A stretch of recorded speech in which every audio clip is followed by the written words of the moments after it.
Dear students, in this class, we are going to discuss regarding stock exchange. మనము ఈ class లోపల stock exchange అనేటటువంటి పాఠ్యాంశం గురించి తెలుసుకోబోతున్నాం. We might have observed certain news regarding stock exchange either in television or newspaper. మనము stock exchange కు సంబంధించినటువంటి వార్తలను టెలివిజన్లో కావచ్చు, లేకపోతే వార్తాపత్రికలలో కానీ చూసి ఉండవచ్చు. ప్రస్తుతం మనము ఈ స్టాక్ ఎక్స్చేంజ్ అనేటటువంటి అంశం గురించి కొద్దిగా డీటెయిల్ గా తెలుసుకోవడానికి ప్రయత్నం చేద్దాం. Now in this class let us try to discuss and try to understand what exactly a stock exchange is. See, here if we observe the topic stock exchange, it is clear that it is a combination of two words, that is stock and exchange. Now coming to what is the stock, to understand this particular stock in a better way, we need to concentrate on this capital structure. The capital structure of any company is a combination of different sources. Here, if we observe, first of all, the capital which is contributed by the owners, which is called as equity. Next, the amount of capital which is collected by issuing preference shares. Next,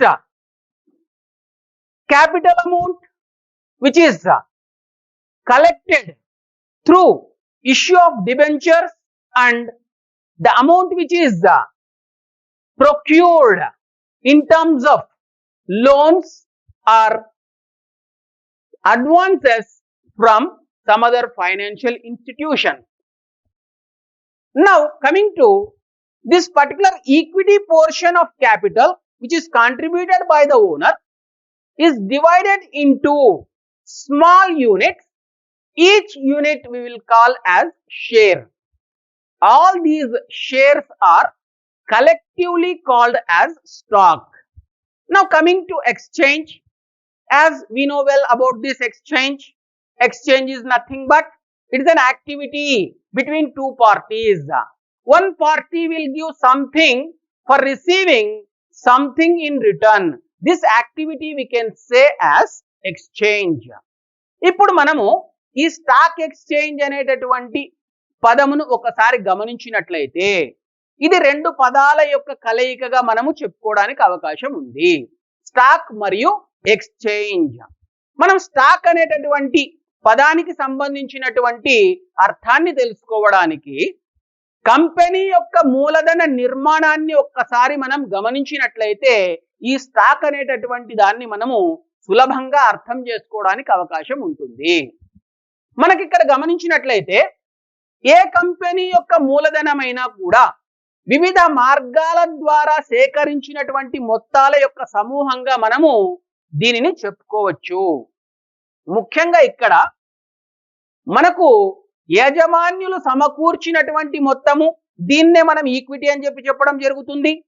తర్వాత ఆధిక్యపు వాటాల జారీ ద్వారా సేకరించినటువంటి మొత్తాలు, మరియు డిబెంచర్లు లేదా రుణపత్రాల జారీ ద్వారా సేకరించినటువంటి మొత్తాలు, మరియు ఇతర మార్గాల ద్వారా అంటే ఇతర ఆర్థిక సంస్థలు లేదా బ్యాంకుల ద్వారా పొందినటువంటి రుణాల యొక్క కలయికను మనము ఈ మూలధనంగా చెప్పుకోవడానికి అవకాశం ఉంటుంది. మనం ఇక్కడ ముఖ్యంగా గమనించాల్సినటువంటి అంశము యాజమాన్యులు సమకూర్చినటువంటి మూలధన మొత్తం ఏదైతే ఉందో దీన్నే మనము ఈక్విటీ అని చెప్పడం జరుగుతుంది. ఇక్కడ ఈక్విటీ అనేటటువంటి అంశం ఏదైతే ఉందో, మూలధన మొత్తం ఏదైతే ఉందో దీనిని చిన్న చిన్న భాగాలుగా విభజించడం జరుగుతుంది. ఈ ఒక్క భాగాన్ని మనము వాటా అని పిలవడం జరుగుతుంది. వాటాల యొక్క సమూహాన్ని మనము స్టాక్ అని వ్యవహరించడం జరుగుతుంది. తర్వాత ఎక్స్చేంజ్ అని చెప్పేటటువంటి పదం ఏదైతే ఉందో దీనికి తెలుగులో అర్థము బదలాయింపు. బదలాయింపు అంటే మనకు తెలిసినటువంటి అంశము ఒక వ్యక్తి నుంచి మరి ఒక వ్యక్తికి ఇచ్చిపుచ్చుకునేటటువంటి కార్యకలాపాలని మనము బదలాయింపు అని చెప్పడం జరుగుతుంది. Now with this it is clear that in this particular situation now the stock or the securities are being exchanged from one person to another person. మనం ఇక్కడ దీని ద్వారా అర్థం చేసుకోగలిగినటువంటి అంశం ఏమిటి, విషయం ఏమిటి అంటే సెక్యూరిటీలు ఏవైతే ఉన్నాయో వాటాలు కావచ్చు లేకపోతే డిబెంచర్లు కావచ్చు, వీటిని ఒక వ్యక్తి నుంచి మరొక వ్యక్తికి బదలాయింపు చేసుకునేటటువంటి అంశం ఏదైతే ఉందో దానినే మనము స్టాక్ ఎక్స్చేంజ్ గా పిలవడానికి అవకాశము ఉంటుంది. Now coming to let us talk in depth of stock exchange. Stock exchange is an organized secondary market where the listed securities are bought and sold. The activities of stock exchange are regulated by SEBI, that is Securities Exchange Board of India. If we observe this stock exchange is a market where the securities are traded. Now coming to, if we observe this, it is an organized secondary market. What is this organized? What is meant by organized? See here, organized means if the activities of any sector is being monitored, controlled and regulated, those particular sectors are called as organized sectors. Now this organized, who will monitor, who will control, who will regulate these activities of stock exchange? Now here if we observe, the activities of stock exchange are regulated by SEBI, that is Securities Exchange Board of India. It means the entire activities of stock exchanges in our India are being monitored, controlled and regulated by this apex body which is called as Securities Exchange Board of India. For that reason, this particular stock exchange we will call as an organized sector, organized secondary market. మనం ఇక్కడ ఒకసారి గమనించినట్లయితే stock exchange గురించి ఇంకా కొద్దిగా detailed గా విపులంగా తెలుసుకోవడానికి ప్రయత్నం చేసినట్లయితే స్టాక్ ఎక్స్చేంజ్ వ్యవస్థీకృతమైనటువంటి ద్వితీయ మార్కెట్, జాబితాలో చేర్చబడిన సెక్యూరిటీలను కొనుగోలు అమ్మకాలు చేయడానికి అనువుగా ఉంటుంది. మన దేశంలో స్టాక్ ఎక్స్చేంజ్ కార్యకలాపాలను SEBI, securities exchange board of India నియంత్రిస్తుంది. ఇక్కడ మనం ఒకసారి గమనించినట్లయితే ఈ స్టాక్ ఎక్స్చేంజ్ అనేటటువంటిది వ్యవస్థీకృతమైనటువంటి ద్వితీయ మార్కెట్ అంటున్నారు. వ్యవస్థీకృతమైనటువంటి అంటే మనం ఇక్కడ ముఖ్యంగా చెప్పుకోవాల్సిన అంశం ఏమిటి అంటే ఏ సంస్థ యొక్క లేకపోతే ఏ కార్యకలాపాలనైతే పరిశీలించడం జరుగుతుంది, పరీక్షించడం జరుగుతుంది, వాటిని నియంత్రించడం జరుగుతుంది, అవి సక్రమంగా జరిగేటటువంటి చర్యలు చేపట్టడం జరుగుతుందో అటువంటి వ్యవస్థను మనము వ్యవస్థీకృతమైనటువంటి వ్యవస్థగా చెప్పుకోవచ్చు. ఇక్కడ ఈ స్టాక్ ఎక్స్చేంజ్ కార్యకలాపాలను అన్నింటినీ కూడా మన దేశంలో సెబీ అనేటటువంటి అధికారము కలిగినటువంటి ఒక సంస్థ ఈ యొక్క కార్యకలాపాలను నిశితంగా పరిశీలించడము, పరీక్షించడము, తర్వాత అక్కడ జరిగేటటువంటి కార్యకలాపాలను నియంత్రించి కార్యకలాపాలు సజావుగా జరిగేటట్టుగా మార్గదర్శకాలను రూపొందించి కార్యకలాపాలు సజావుగా జరిగేటట్టు చూసేటటువంటి బాధ్యతను ఇక్కడ సెబీ తీసుకుంటుంది. కాబట్టి మన దేశంలో ఈ స్టాక్ ఎక్స్చేంజ్ ను మనం ఏం చెప్పుకోవచ్చు, వ్యవస్థీకృతమైనటువంటి మార్కెట్ గా మనము చెప్పుకోవడానికి అవకాశం ఉంది. Next, stock exchange is an organised secondary market. Now coming to secondary market, what is meant by a secondary market? Secondary market is nothing but where the existing products or securities are being traded, those markets we can consider as secondary markets. Stock exchange వ్యవస్థీకృతమైనటువంటి ద్వితీయ market అని చెప్పడం జరుగుతోంది. ఇక్కడ ద్వితీయ market అంటే ఏ market లోపలైతే గతములో ఉన్నటువంటి ఉత్పత్తులను గాని లేదా సెక్యూరిటీలను గాని వర్తక కార్యకలాపాలకు వినియోగించడం జరుగుతుందో అటువంటి మార్కెట్ ను మనము ద్వితీయ మార్కెట్ అని చెప్పడం జరుగుతుంది. Now if we observe, already we know about the secondary market. In our earlier session, in our earlier topics, we covered about the secondary market. మనము ఈ ద్వితీయ మార్కెట్ అనేటటువంటి అంశం ఏదైతే ఉందో దీనిని గత క్లాసుల లోపల గత అంశాలలో చర్చించుకోవడం జరిగింది. Now let us recollect what is that. See, in our earlier classes we discussed regarding financial market. A financial market again divided into two. One is money market and the other one is the capital market. Now the capital market is again classified into two categories. One is primary market and the other one is the secondary market. If we observe here, we are having in capital market, we are having this secondary market. In primary market, directly the company will issue shares, new shares to normal public, and in secondary market the existing shares or securities will be traded. Now in stock exchange the existing securities will be traded. For that reason this stock exchange we can call as a secondary market. మనం గతంలో చర్చించుకున్నటువంటి అంశాల ఆధారంగా మరొకసారి మనము దీన్ని గమనించినట్లయితే మనం గత చాప్టర్ లోపల చెప్పుకున్నట్టు విత్త మార్కెట్ అనేటటువంటి దానిని మరలా మనము రెండు రకాలుగా విభజించడం జరిగింది. ఒకటి ద్రవ్య మార్కెట్, రెండు మూలధన మార్కెట్. ఈ మూలధన మార్కెట్ అనేటటువంటి దాన్ని మళ్ళా మనము రెండు రకాలుగా విభజించుకున్నాము. ఒకటి ప్రాథమిక మార్కెట్, ద్వితీయ market.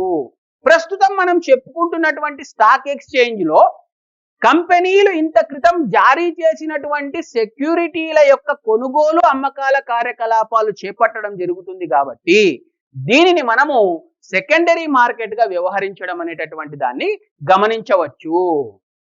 Now what is the definition of stock exchange? We may get a question for 2 marks. Define stock exchange. For that it is useful. The Securities Contract Regulatory Act 1956 defines the stock exchange as an association, organization or body of individuals, whether incorporated or not, established for the purpose of assisting, regulating, controlling business in buying and selling and dealing in securities. So it is clear that with the help of this definition, it is an organization or a body of individuals, whether they are being incorporated or not, but they are meant for dealing in securities. They are meant for dealing in securities. Here the trading is nothing but, what do we mean by trade? Trade is nothing but the activities of purchase and sale. Here the purchase and sale is related with the securities. Now the place where the securities are being purchased and sold, which type of securities? The existing securities. Those organizations or those institutions or those individual bodies we can call as stock exchange. మనం ఒకసారి నిర్వచనాన్ని గమనించినట్లయితే మనకిది పరీక్షల లోపల 2 మార్కులకు రావడానికి అవకాశం ఉంది. స్టాక్ ఎక్స్చేంజ్ ను నిర్వచించండి అని చెప్పి ఒక్కొక్కసారి అడిగే సందర్భం లోపల మనం ఇది రాస్తే మనకు 2 మార్క్స్ రావడానికి అవకాశం ఉంటుంది.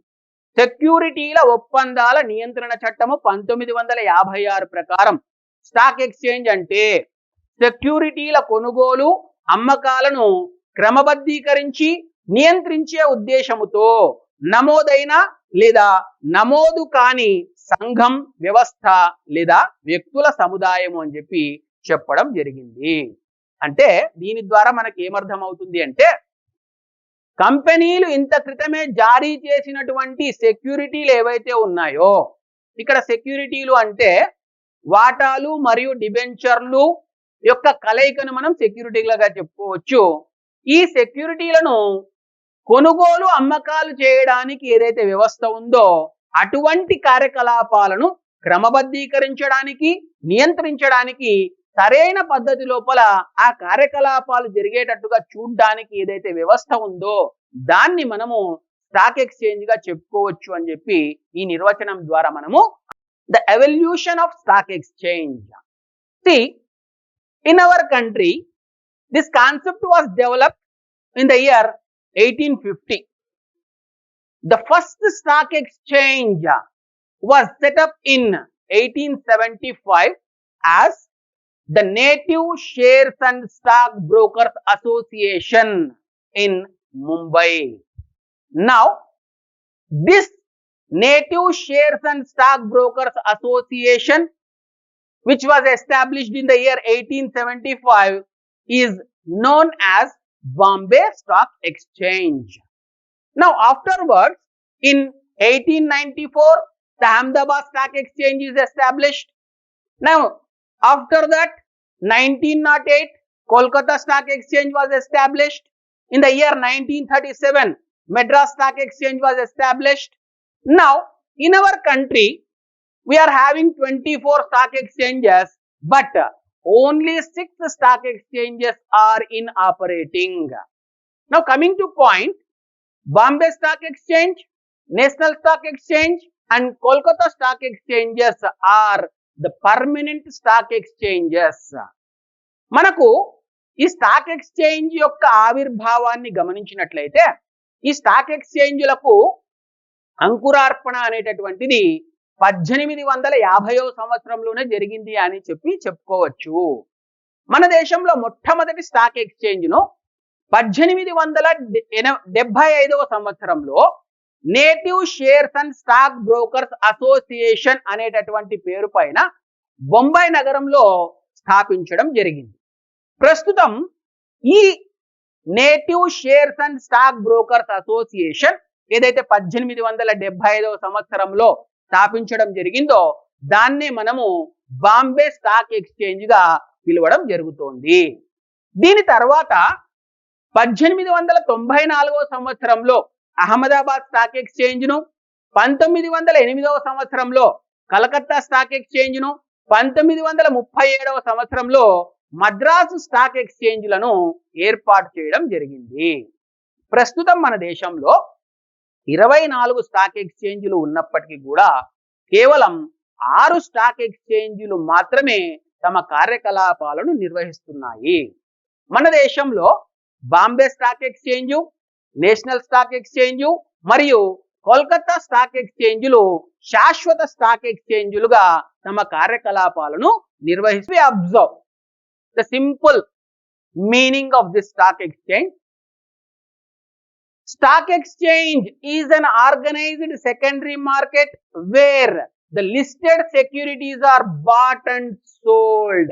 If we observe, here we are mentioning listed securities. See what it means. The stock exchange is meant for dealing with securities. Which type of securities can be traded in stock exchanges? Only those securities. The companies which are listed in that particular stock exchange only can trade their securities in stock exchanges. Those companies which are not listed in those stock exchanges, they cannot trade their securities in that stock exchanges. మనం ఇక్కడ ఒకసారి గమనించినట్లయితే stock exchange వ్యవస్థీకృతమైనటువంటి ద్వితీయ market, జాబితాలో చేర్చబడిన సెక్యూరిటీలను అమ్మడం, కొనడం వంటి కార్యకలాపాలు జరుగుతాయి. ఇక్కడ మనం గమనించినట్లయితే జాబితాలో చేర్చబడినటువంటి సెక్యూరిటీలను అంటున్నాము. అంటే దీని అర్థం ఏమిటి అంటే ఏ కంపెనీల యొక్క సెక్యూరిటీలను మనము స్టాక్ ఎక్స్చేంజ్ లో వ్యవహారాలు చేసుకోవడానికి అవకాశం ఉంటుంది అని చెప్పి, అంటే ఏ కంపెనీలు అయితే స్టాక్ ఎక్స్చేంజ్ యొక్క జాబితాలో చేర్చబడి ఉంటాయో ఆ కంపెనీల సెక్యూరిటీలు మాత్రమే స్టాక్ ఎక్స్చేంజీలలో తమ యొక్క కార్యకలాపాలను జరుపుకోవడానికి అవకాశం ఉంటుంది. కానీ ఏ కంపెనీలు అయితే స్టాక్ ఎక్స్చేంజ్ జాబితాలో నమోదు కాబడి లేవో వాటి యొక్క సెక్యూరిటీలను కొనడం కానీ అమ్మడం కానీ చేయడానికి అవకాశము ఉండదు. Now here we may get a doubt, sir, is it compulsory every company should go for listing? No such compulsory. The Companies Act not made any compulsory that every company has to go for listing, but the company which desires to trade their securities in stock exchanges, or the companies which wants to raise their capital through issue of equity shares or shares, debentures, their securities from normal public, those companies must go for listing. Then only they can raise their capital through issue of their securities in the market. మనకి ఇక్కడ ఒక చిన్న సందేహం రావడానికి అవకాశం ఉంది. Sir, మీరు listing అని చెప్పేసి అంటున్నారు, జాబితాలో చేర్చాలి అంటున్నారు, ప్రతి కంపెనీ తప్పనిసరిగా తమ యొక్క కంపెనీని స్టాక్ ఎక్స్చేంజ్ లో నమోదు చేసుకోవాల్సినటువంటి అవసరం ఉందా అని చెప్పేసి మనకు ఒక చిన్న సందేహం కలగడానికి అవకాశము ఉంది. అయితే కంపెనీల చట్టము ప్రకారము కంపెనీని తప్పనిసరిగా జాబితాలో స్టాక్ ఎక్స్చేంజీల యొక్క జాబితాలలో చేర్చాలి అనేటటువంటి నియమం ఎక్కడ కూడా లేదు.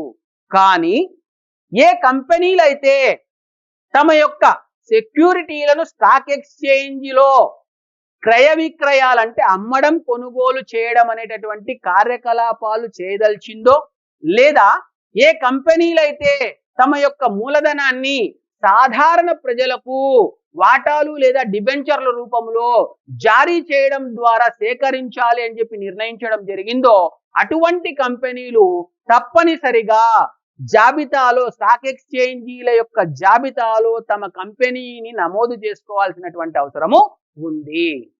Now coming to point, which companies are eligible for going for listing? See here, listing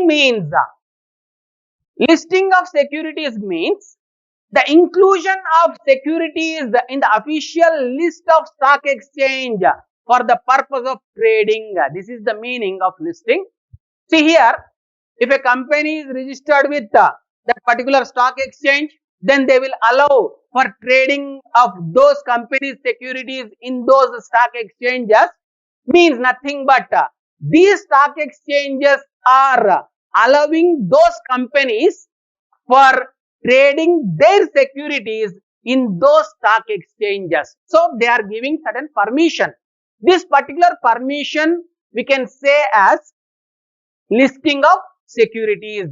సెక్యూరిటీలను జాబితాలో చేర్చడం అంటే స్టాక్ ఎక్స్చేంజీల అధికారిక జాబితాలో వర్తకం చేయడానికి గాను కంపెనీ సెక్యూరిటీలను చేర్చడం అని చెప్పేసి చెప్పడం జరిగింది. అంటే దీని అర్థం ఏమిటి అంటే, ఎప్పుడైతే ఒక కంపెనీ తన యొక్క సెక్యూరిటీలను స్టాక్ ఎక్స్చేంజ్లో అమ్మడం కొనడం జరగాలి అని చెప్పి ఆలోచన చేయడం జరుగుతుందో అప్పుడు ఈ స్టాక్ ఎక్స్చేంజీలలో తమను నమోదు చేసుకున్న తర్వాత ఈ స్టాక్ ఎక్స్చేంజీలు తమ యొక్క జాబితాలో తమ యొక్క అధికారికమైనటువంటి జాబితాలో వాటిని చేర్చడం జరుగుతుంది.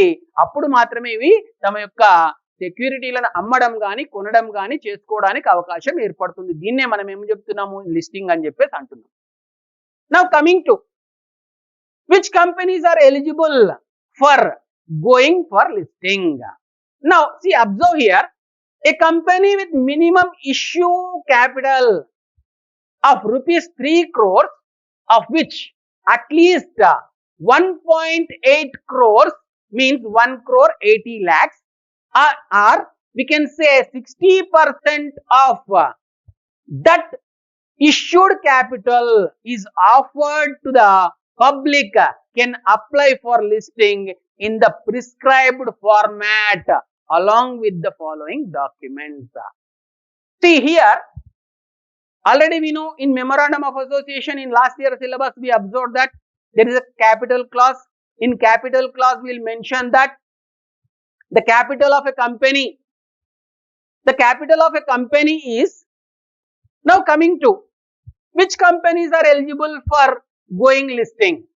A company with minimum issued capital of 3 crores of which at least 1.8 crores, which is 60% of this issued capital, is offered to public, can apply for listing in the prescribed format along with the following documents. Now, see, in the first year syllabus, we observed that, see, the capital is mentioned in this particular memorandum of association, and in that certain portion of capital will be issued to normal public according to their need.